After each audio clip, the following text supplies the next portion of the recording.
এখন হলো বিকেল, সন্ধ্যার ঠিক আগ মুহূর্ত, বাট বেলা এখনো অস্ত যায় নাই, এখনো কিছুটা আছে। এটাকে অনেকটা কি বলে, গোধূলি বিকেল হয়তোবা বলা হয়ে থাকতে পারে, আমি শিওর না।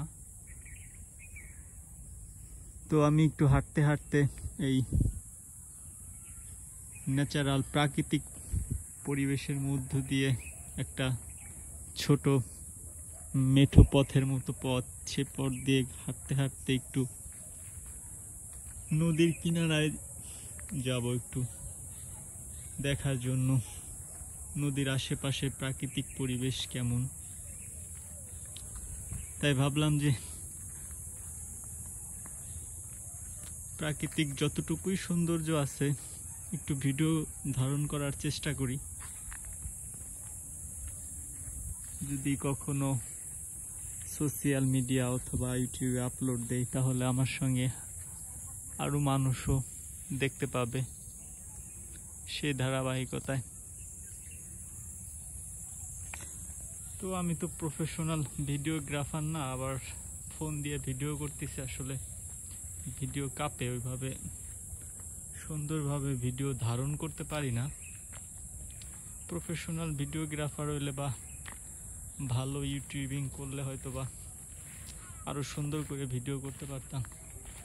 ওই যে হলো কিছুটা মেঘ জমছে, এখনো সূর্য কিছুটা আছে বেলা, কিন্তু মেঘের কারণে সেটা সূর্য বেলা দেখা যাচ্ছে না।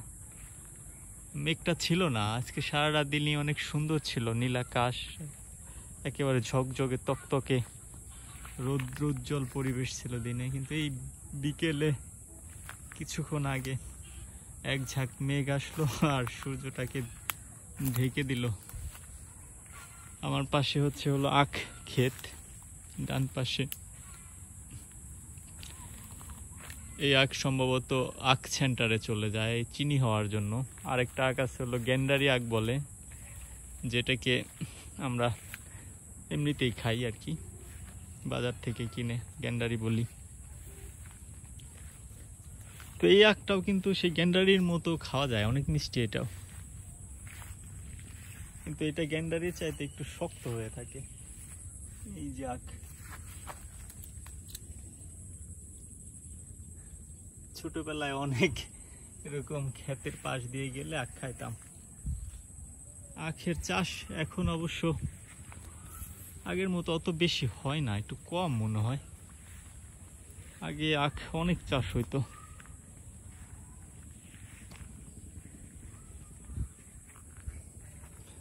এটা হচ্ছে মরিচ ক্ষেত, এদিকে অনেক মরিচ ক্ষেত আছে, আর মরিচ ক্ষেতে বেশ ভালো মরিচও আছে দেখলাম। আর ঠিক বুঝলাম না তারা মরিচ কেন গাছের থেকে ছিঁড়ে না, এখন 300 টাকার উপরে মরিচের কেজি, তারপরও গাছে মরিচ কিভাবে ধরে আছে চিন্তা করা যায়। কত মরিচ গাছে, প্রত্যেকটা গাছেই বতি মরিচ, এই মরিচগুলো বতি হয়েছে, বাতি হয়েছে আর কি। প্রত্যেকটা গাছেই অনেক মরিচ, এদের মনে হয় মরিচ ছিঁড়ার লোকের অভাব আর কি। কিন্তু 300 টাকা কেজি মরিচ, এই সময় মরিচের এত দাম, তারপরেও খেতে মরিচ থাকার কথা না আসলে।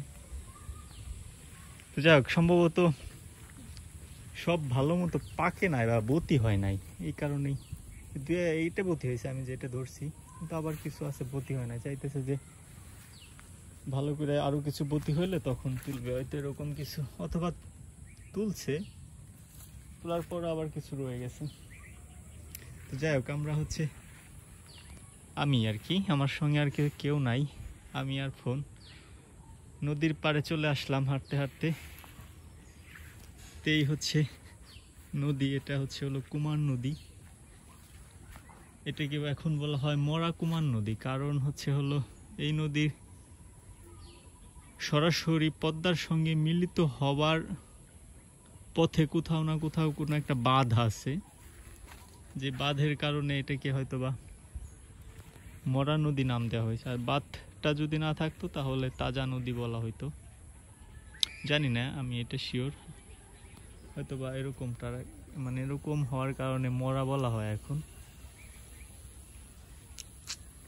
তবে নদীতে বাঁধ দেওয়া ঠিক না আসলে। নদীর সরাসরি পদ্মার সঙ্গে সংযুক্ত থাকবে, এটাই স্বাভাবিক হওয়া উচিত। এবং এটা কেন যে বাদ দিছে আমি ঠিক বুঝি না। মানুষ আসলে নদীকে বাঁচানো, নদীর সৌন্দর্যকে ধরে রাখার জন্য যে চেষ্টা, সেই জিনিসটা কেন যেন করতে চায় না। নদীকে ঠিক ওইভাবে ভালোবাসতে চায় না। কারণ নদী তো আমাদের প্রাণ ধারণ করার একটা উৎসের মতো।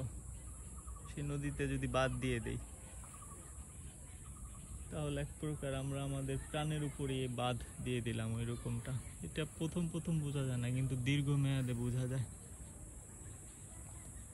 তো এই হচ্ছে এখন হলো ভাদ্র মাসের 2-1 দিন সম্ভবত বর্ষাকাল গেল। এখন অনেক বৃষ্টি হয়েছে। এবার আজকে বৃষ্টি নাই, গতকাল অনেক বৃষ্টি হয়েছে, আজকে রাত্রে বৃষ্টি হয়েছে।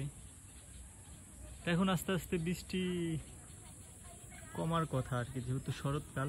আস্তে আস্তে পানি পরিষ্কার হয়ে যাবে। পানিতে অনেক কচুরি ছিল, সেগুলা চলে গেছে। এই যে স্রোত আছে, আগে আরো বেশি ছিল স্রোত, এখন তো একটু কম। তো কচুরি নাই আর কি, ফ্রেশ পানি। আর কয়েকদিন পরে আরো ফ্রেশ হয়ে যাবে। আরো 2-1 দিন ভালো রোদ পাইলে পুরো ফ্রেশ হয়ে যাবে পানি। আর এরকম পানিতে সাঁতার কাইটে গোসল করে আসলে অনেক মজা। ন্যাচারাল সুইমিং পুল বলা যায়। তো হলো এই দিক হচ্ছে ফরিদপুরের দিক আর কি। এটা এদিক থেকে স্রোত আসতেছে আর কি, এদিক থেকে স্রোত এসে এদিক দিয়ে স্রোত যাচ্ছে। এটা চলে গেছে হলো কাদের দিক দিয়ে, ছাতর দিয়ে, ওইদিকে সম্ভবত গড়াই নদীর সঙ্গে মিশছে, এরকমটা আমি শিওর না আর কি, জানি না। আর ওইখানটায় সূর্যি মামা একটু উকি দিতে চাইতেছে, কিন্তু মেঘের জন্য পারতেছে না আসলে।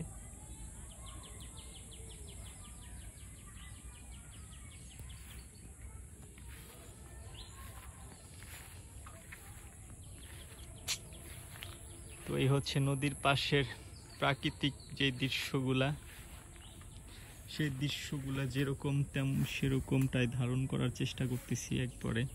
এটা সম্ভবত কদবেল গাছ। কদবেল গাছের পাতা এক ধরনের গন্ধ থাকে, ঘ্রাণও বলা যায় না, আবার একেবারে দুর্গন্ধ তাও না।